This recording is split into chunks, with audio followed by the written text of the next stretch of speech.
Hi, I'm Dr. Thomas Dace from Precise Chiropractic Center in Lake in the Hills. Today you're watching Let's Talk Local by 216 Creator Studios. Do me a favor, like, share, subscribe.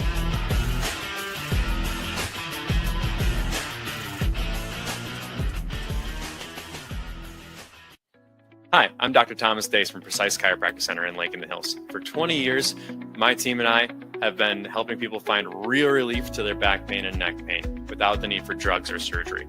Our approach is simple. We combine advanced non-surgical care with proven technology like spinal decompression, soft wave therapy to help your body heal naturally. If you've been told surgery is your only option, well, it's not. We've helped hundreds of patients improve their mobility, cancel their surgeries, reduce pain, and get their lives back to living and doing what they love. Please visit precisechiro.com to learn more or schedule your consultation with us today.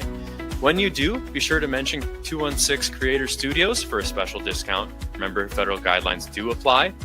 At Precise Chiropractic Center, we don't just treat your symptoms, we've got your back.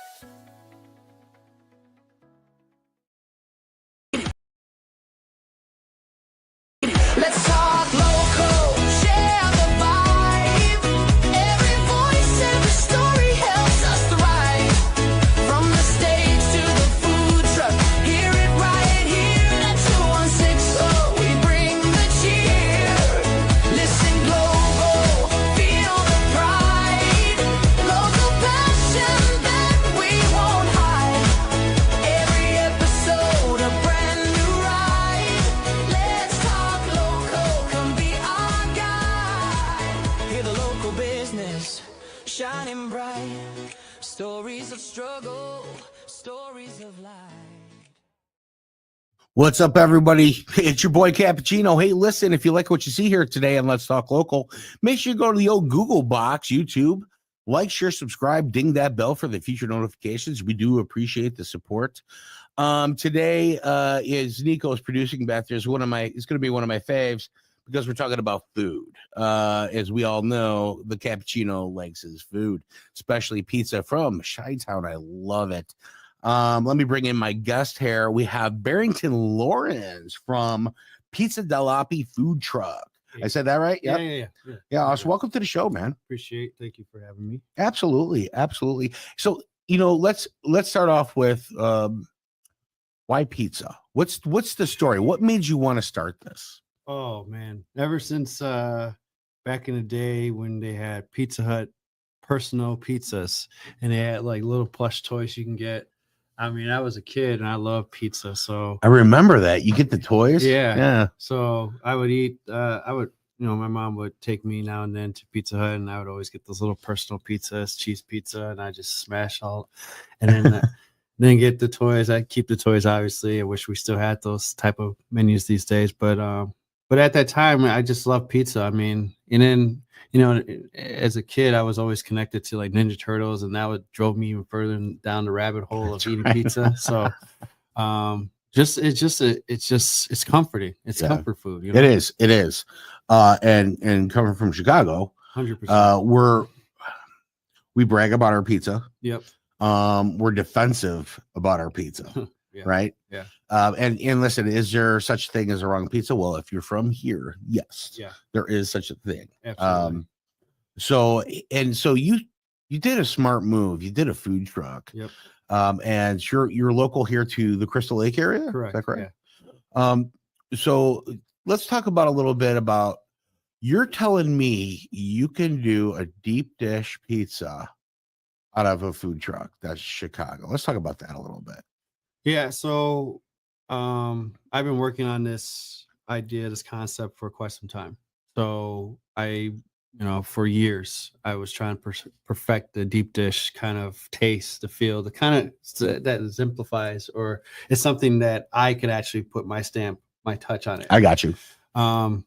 There's so many recipes out there where, let's copy Giordano's, let's copy Illuminati's, let's copy, but like, let's do away with that. Let me be the creator. Yeah, they painted an outline. They gave an outline on how to go about making that process, but I want to be that person that says, hey, I want to be up there with you guys. Yep. So that's awesome. So why be another brick and mortar? Do something else. I know we had talked earlier about food trucks are up and coming. Yep. So I was like, all right, there's a lot of food trucks out there, and there's quite a few pizza ones out there. I'm like, well, I don't want to do hand toss. I don't want to do Napolitan style. I don't want to do firewood. So I don't want to do any of that. I want to bring something different pizza to the game. A unique niche to the market. So for years, like I said, I've been trying to just put this dough together, this sauce together, and I don't know how I came to it, but I started feeding my neighbors, and they're like, "Hey, this is really good. How long did it take you?" I'm like, "Yeah, it takes some time." I was using cast iron skillet, and they're like, no.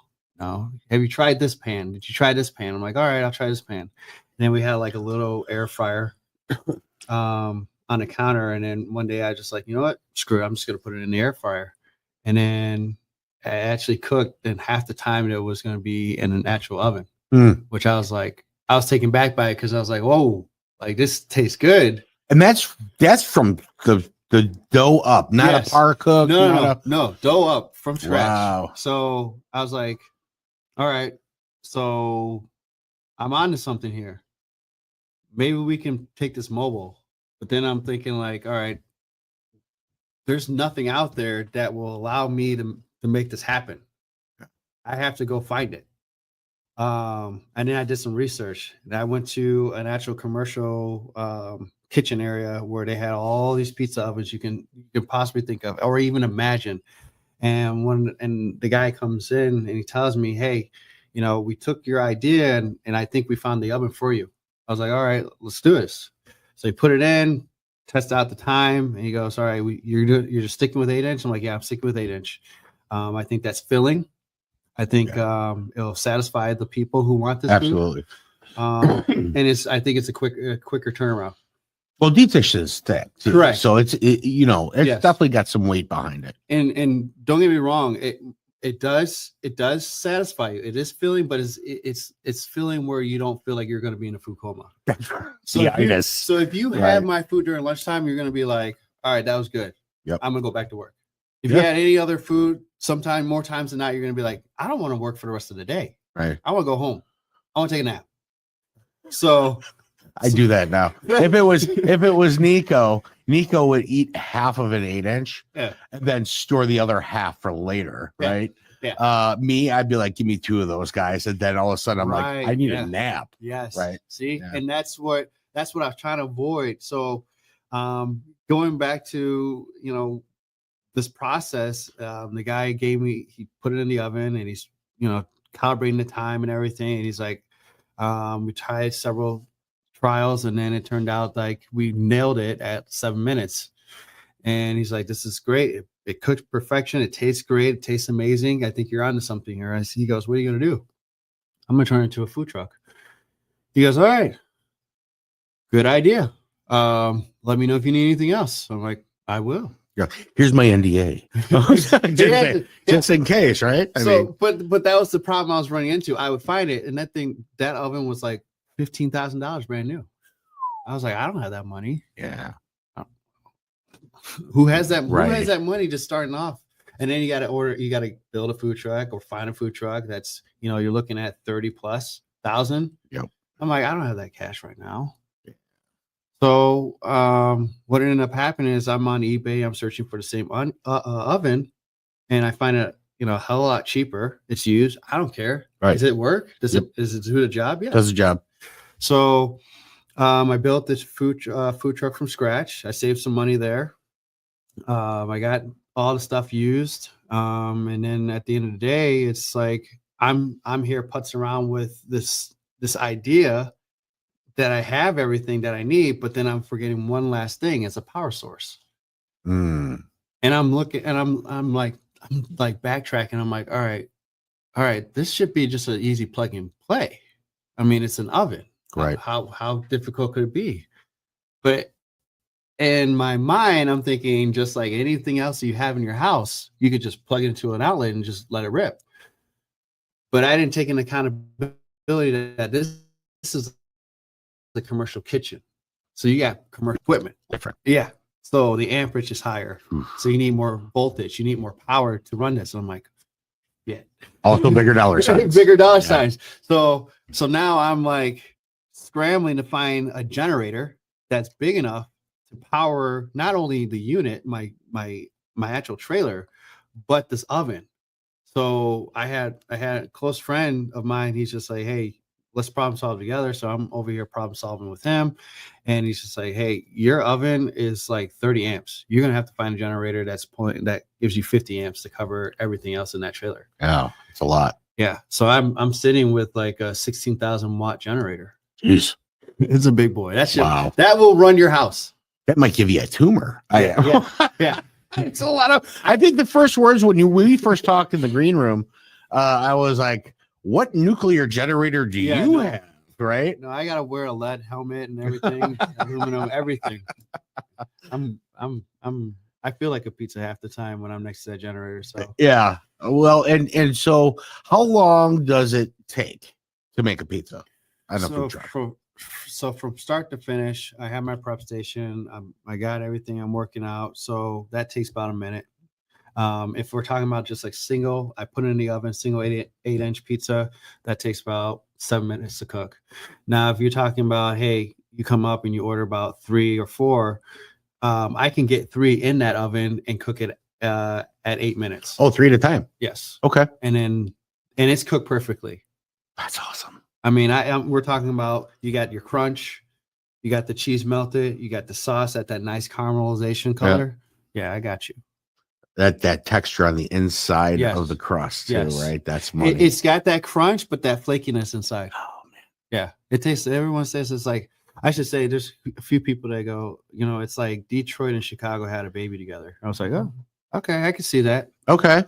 Yeah, why not? Yeah. Well, that's the nice twist, right? So just like the other big boys in the Chi-Town, it's you're climbing that ladder. We're the inventor of the deep dish pizza. Correct. Yes. Here in Chicago. And so I love the fact that you're like, I'm not mimicking anybody else. No. I want my own to be part of that world. Yes. Which is brilliant. It's a brilliant model. You also have creative specials, right? Correct. Let's talk about that. What do you got going on the creative side of things? So I'm going to dive even further. So I originally was just playing around in the kitchen and I was like, why don't we take some hot giardiniera and some pepperoni and some sausage and see how that goes? And one of my neighbors at the time was like a guinea pig for me. So I was like, all right, I'm going to bring this over to her. So I had cooked it. Excuse me. And I told my wife, I'm like, hey, I have a little left over. I'm going to let you have this while I box this up and walk it across the street. She said, all right. And I think I had at the time I had some hot honey, whatever. I put it over it. So I boxed it up after it's done cooking. I did the whole thing and I walked it. I was starting to walk over. As soon as I was about to touch the doorbell, I get this text. And she's like, I'm like, it was coming from my wife. I'm like, what's up? She's like, did you deliver that pizza yet? I'm like, no. Why? She's like, oh, you need to bring that back. I'm like, why? What's wrong? She's like, oh, it's too good. And then it's too good for them to have. I'm like, what are you talking about? I already committed to like getting this pizza already away. I'm like, I can't. Like, like, no. I'm like, don't worry. We'll make another one. Yeah. But it was just like I was actually taken back on it because I didn't know the creativity sparked a new kind of flavor or taste or concoction. Yeah. I didn't know it was there. There's so many ideas that you can run with pizza. And I think that's another thing I love about pizza. It's like, you can't just stick with the class. You can, but it gets boring over time. Your creativity it's endless when you create a pizza. I mean, there's so much toppings. Yep. There's so many ideas, so many different sauces, so many different flavors that you can add to a pizza. And I think that I love that. That's what I love about pizza so much. Yeah, you can. So, it's ingredients on top of dough.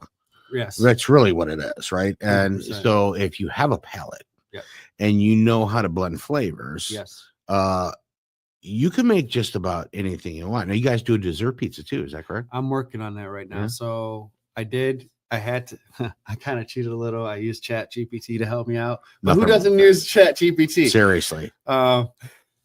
Use it to your advantage. So yes, that is it. So when I first started doing that, that's a cherry. I forgot what I called it, but that's a cherry filling that I created. It almost looks like a tart. Yes, but I wasn't satisfied with the dough, with the crust. Mm. I was like, it's not there. It's not there. Is this the same idea when I was creating that pizza? I was like, it's not there. So recently I went back to the drawing board. I scratched some of those ingredients and then I went a different route. I think I nailed it this time. I'm going to retry again later today, but I want to create a seasonal specialty pizza. So Smart.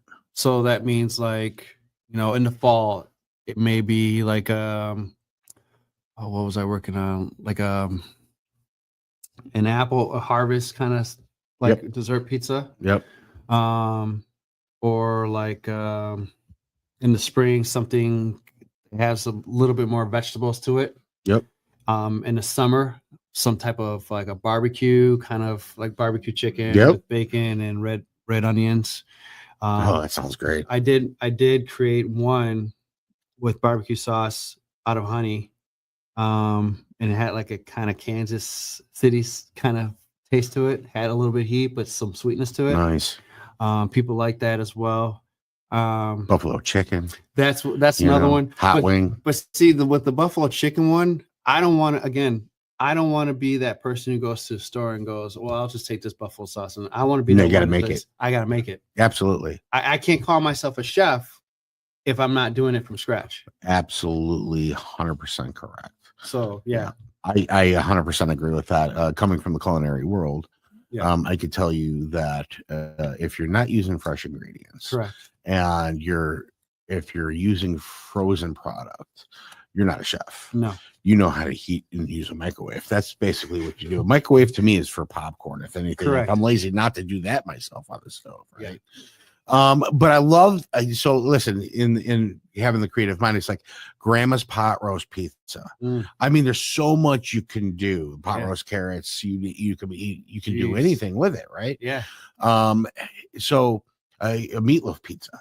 There's so many different varieties that you can do. And I love the fact that you're beta testing this in your kitchen. Yeah. And then getting enough feedback on it before you go to production. Yes. And that's absolutely brilliant. You got to have R&D. You have to. How long you been doing it?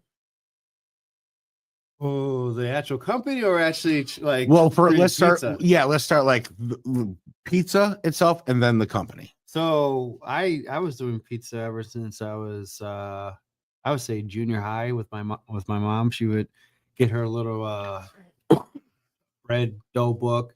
And, back in the day when like new inventions were like popping up like crazy, they had like those dough machines. So she would make the dough out of that machine, and then we just take it and then we just make pizza. But even before that, and I don't know who hasn't done this yet, but has gone to like a local grocery store and got those like was it bubbly? What do you call those fake? I should say Bobole. Yeah, yep. That pizza. Yeah, it's in the shrink wrap. Yep. So vacuum sealed package. Yeah, we were doing that back in the day too. And then if you really want to get really less expensive, you get those like flour tortillas or whatever, and you sprinkle sauce. Yeah, man. I mean, everyone's doing that. Listen, when you know how to be poor, right? I mean, it was the leftover. In my house, it was leftover French bread from the night before dinner. Oh. And then it was a sauce that we made. Yes. Shredded cheese, little parm. Yeah. Right. Diced up sausage on it or whatever. Right. And then, fresh garlic, fresh basil, the bazzica, as we say in Italian. When we put it in the oven, we bake it off, and that was like a whole new meal. It was pizza. Yes. Now you can go to the grocery store and you can open up that door and then pick whatever you want. Well, you got a couple of Chicago's that are, you got a home run in that's in there, and they have a unique recipe to their own dough. And personally, I think if you go to a restaurant, it's a lot different than it would be when you buy it. It's not just personal, because I'm the same way with you on that one. Yes. Yeah, I'm a fanatic when it comes to that. Yes. So and I'm not shooting you down there, home run, and I think you got a great model. But when you mass produce and put into a freezer, as a chef, consistency is key, Yes. right? And so you're doing that on site in a Correct. truck Yes. and jumping from location to location. Now let's talk about that real quick. Hey folks, if you look up there behind me here up in the corner, there's a QR code that goes to his Facebook there. And then probably in the description below, is that right, Nico? There will be a link to get to Barrington for the old Pizza Delle Api. You got an event coming up, reach out. You know, I mean, you're gonna have a lot of fun out this way, man. I'm gonna toss you a ton of business. You bro. know, and that's the whole idea. And the idea is to bring that hipster or urban, but yet the good vibes. You know, we Correct. got good vibes. You know, Correct. because you know, let's call it what it is. We live in stressful times, and people just want to hang out, and have a good time. So you know, my pizza is supposed to be comfort. It's supposed to bring nothing but good vibes. You know, to make you feel comfortable. The one thing that actually unites people is Pizza. food. Yeah, and Food. food. Yeah, Food, definitely period. Food. Yeah, When you break bread with somebody else across the table, it doesn't matter what you disagree upon. right. You're both going to agree upon the food that you're eating. Oh yeah, Right. Yeah. And that brings people together. And that's a community building block. yeah. For me, at least it is. The first thing I do coming from a South Side Italian kid is I can know you or not know you when I first meet you. Are you hungry? If you're in my house, Yep. it's not, I'm not Manja doing my munch. job if I'm not trying to Manja feed you. munch, Right. yes. No, I'm good. Or if you're full, I'm already putting the next helping on. Be Yeah. like, yeah, you got one more. Yeah, you're good. Yeah. Right. So I love the fact. So how many events have you done around here? Have you? I've done a handful. They're Yep. all soft. Just because I want to get my bearings. That's I wanna smart. make sure that you know. Get your feet wet. Yeah. Yep. So come spring/summer next year, 2026, obviously, I want to be able to hit the ground running without any disruptions, interruptions, and without anything that could set me back. I need to know how to execute things at a certain time, where to get the ingredients at a certain time, and just be ready to tackle anything that comes my way without, hurting myself or the business at the same time. Yeah. Well, that's smart. It's a good entrepreneurial way of thinking. And so that brings me to my next question. You know, minus the finding of the pizza oven and putting that together, Yeah. what was one of the hardest things learning on how to put this together? What was one of the hardest hurdles that you have had to overcome? Finance. Finance always Finance. is, isn't it? That is, and anything you do, it's not just the finance piece, but it's the fact that Uncle Sam wants his piece too. Well, true. Yeah. There's reasons for that. As much as we don't like it, it would be nice if it would stop going up. That's for sure. Yeah. Yeah. Finance is hard. You need money to make money, Correct. and at the same time, you need credit to get credit. Yep. Or proof of, Yeah. and then you need to be in business for X amount of years in Yep. order to get a line of credit. Yep. And so it's always a challenge. And, very similar to what we do here too, is we repurpose a lot of things, right, Okay. to make things work. And that's what you did. You finally used pizza oven. Yep. You built your own truck, man. Yep. That's awesome, by the way. Appreciate it. And you went through inspection, you got your classification, you got your licensing, Yeah. you got your power source, and you're fine tuning. Yes. And then you're going to go hit hardcore on the market. 100%. I'm looking yes. forward to it, man. I really am. Last question. Yes, sir. What, for any other entrepreneur out there, if you had to give one piece of advice, just one thing, what would that one thing be? I mean, it's so cliche. I mean, do what you enjoy. Yeah. Do what makes you happy. I know, again, it's cliche, but it's really It's true. It's true. It's true. It may at times be mundane, but at the same time, it's you don't have to double think. You don't have to like drag going into work and be like, oh, Don't be afraid to jump. right. Jump. Just Right. do Just it. live Yep. you only, and this is how I look at it. You only have one life. You have Mhm. one life, That's it. and you either live it to the fullest or you look back and live with regret. Ooh, like that. So the best thing you can do is take advantage of it now, because time is short, time is precious, and you don't want to look back and say, well, I could have done that, I should have done that. Yeah. Shoulda, coulda, woulda. Yeah, it's just it's pointless in today's society too. I mean, there's so many avenues that people can go to or go down to, and just like see a need, fill a need. I mean, as simple as that. If there's nothing out there, make something out there. I mean, you're preaching to the choir on this, dog. Listen, I get it. You can't quit. You got to keep going. Failure's the education. Correct. I'm not going to say make lemonade because that's just so cliche, right? You have to move forward, and it looks like you're doing everything right.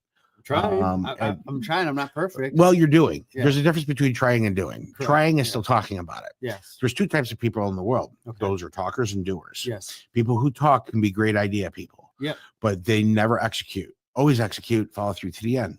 And you really make that difference. You'll never know until you actually go after it. Facts. It's not even afraid of failure, it's afraid of success. Because being afraid of success means growth and commitment. Yep. And when you have to commit, everybody's like entrepreneur. I'm going to take vacations whenever I want. I'm going to sit on my kayak and work from my phone. Maybe down the line at some time you could do some of that. Yeah. But if you're an absent owner, you're not an owner. No. You're an employee, and that's where you belong. Yeah. You have to think outside the box. Yeah. You have to be strong, and you have to move forward. It's great advice, though, regardless if it's cliche or not, man, it's true. Yeah. So I appreciate you, man, and I appreciate you coming on the show. Yeah. And listen, I would like to do now I'm going to say it on camera, so now we have to follow up with it. All right. I would like to do an episode of you where we do a taste test. Okay. And if you put the truck up in the lot, I'll put out there for 30 people on an Eventbrite that can come in and taste test your pizza on camera for free. Send it. We get real reactions, real facts. Send it. All right, man. It's on, brother. Challenge accepted. We got it. Let's run it. I love it. Stay tuned, folks, for that one. Yeah. Boy, I just bit off a lot that I could chew, but I could chew a lot. So that's fine. Hey, listen, if you like Chicago pizza and you're down with the classics, he's got it. Yes, if sir. you like the creative side of it, he's got it. Don't be afraid to try something new. If you don't like it, you don't have to order again. Stick with what you know. That's okay too. Hit that QR code, reach out to him, let him know that you want him at your event. You want him at your house party. You want him wherever he can go to make life easy on you just the same. Sometimes when you have a bunch of family coming over and if it's 40, 50, 60 people, why do all the work when you can enjoy yourself? He's there. He's going to have fun with you. Make him part of the family.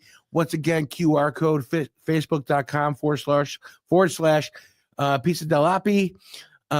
We appreciate your time here. Thank you for having me. Don't be afraid to go onto the YouTube, click like, share, subscribe. We appreciate you for that as well. Here, let's always talk local, but we're going to listen global. Every story's worth a little bliss. From the heart of the town to the open air, let's talk local, we're taking you there. 216 Creative Studios, where the magic starts. Local businesses, their real work of art. From the cafes to the shops on the